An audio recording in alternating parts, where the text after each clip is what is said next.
Well, let me start with this. It was clear that United and Greenwood have basically still denied it.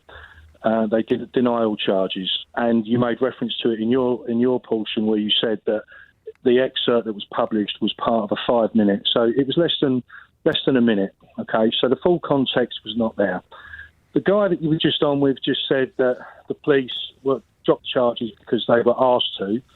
I can tell you now that if they have independent evidence, they will pursue a case even if the main victim is hostile to their case. If they have the evidence that proves it, they will pursue it. But if the main victim, if the main witness won't give evidence in court, then that clearly, of course, it matters. Doesn't matter. The case was dropped because there wasn't sufficient evidence to prosecute, and clearly, if the case relies on one witness and that one witness says, "Actually, I'm not going to give evidence," that changes the picture. If they have what they consider enough evidence to pursue the case without the victim, they will still pursue it. That's what I'm saying. But let me get back to the court of public opinion, as you called it.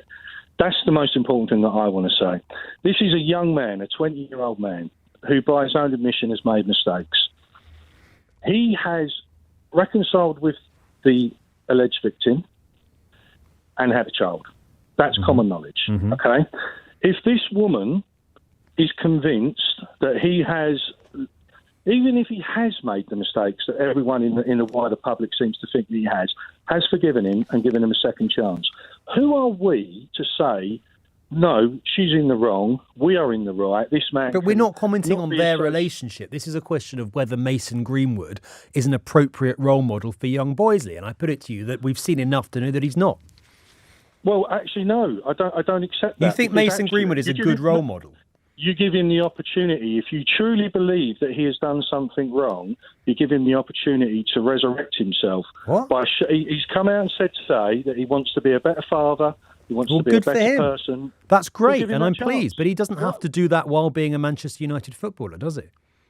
Right. Let me take you back to a guy called Ched Evans. Do you know Ched Evans? Yep. I sure do. Another high-profile footballer. Okay. Yep. Who was just like Mason Greenwood, run through the court of public opinion, found guilty in a court because at that time the police and CPS had domestic violence high on their agenda of targeted crimes that they wanted to increase their conviction rate for. We still see it to this day, less than 1%. The statistics that are rolled out, we must get more convictions. We must get more convictions. That's the drum that they're beating all the time. Ched Evans was then subsequently went back to court, acquitted of all charges. Okay, and if you'd have actually followed the case, you would have realised he should never have been convicted in the first instance.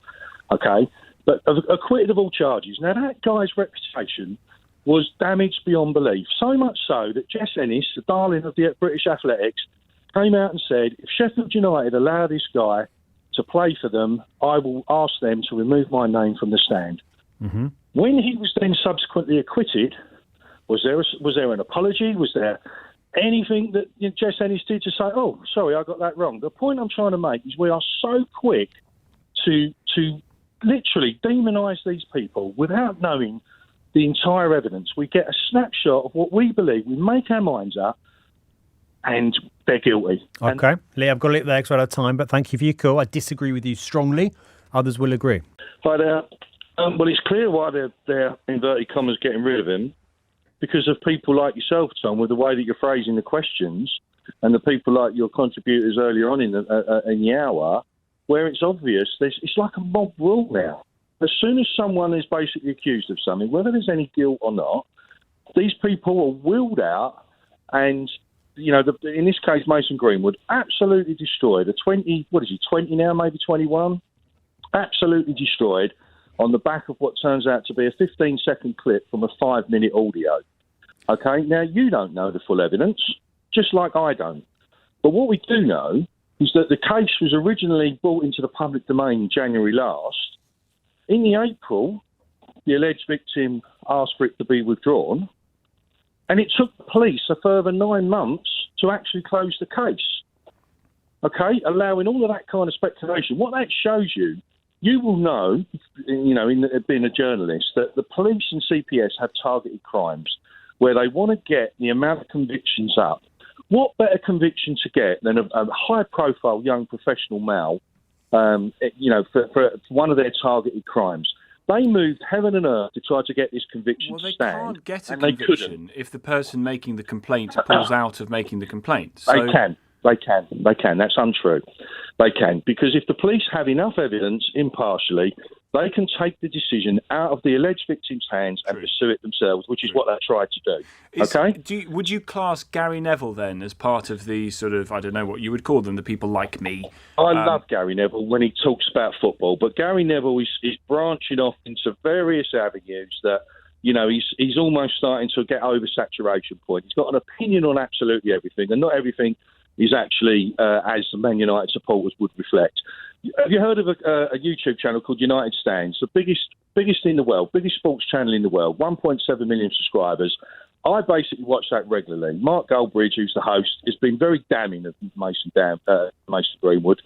But the actual supporters that follow that channel, 52% in favour of him coming back.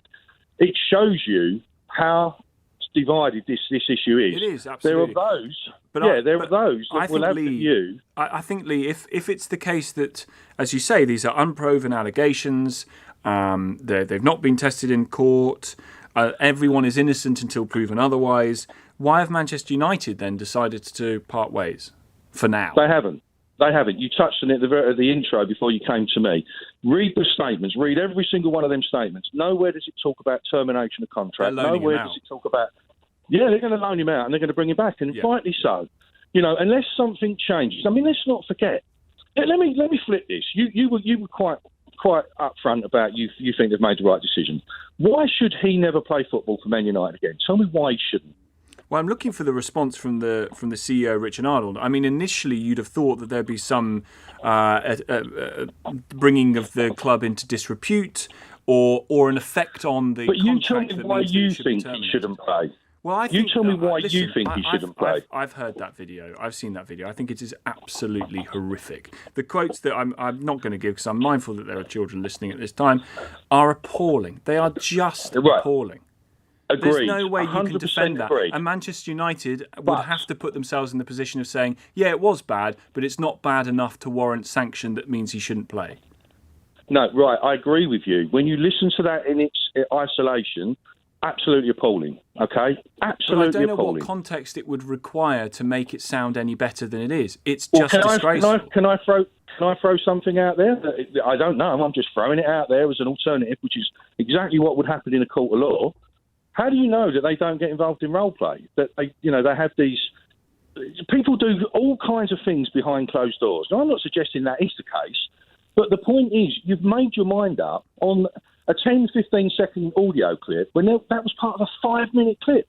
Why was the whole 5 minutes not released into the public domain? Well, probably because it didn't. Go on. Do you know that your version is correct? No, that's what I said. I don't know. But in a court of law, what would happen is there would be other things thrown out there. There would be other alternatives. And this is the problem. People like yourself, and I love the way you present your shows, because generally speaking, you're quite open-minded. But people like yourself are making comments that you've heard that, and it can't be unheard. Lee, I'm sorry, but I just don't think that Manchester United would want to put themselves in a position of what would be essentially having to defend or explain away the comments that are there on tape. And yes, you're right, there might be other context around it, and maybe there's something else going on, who knows. But those comments are absolutely appalling.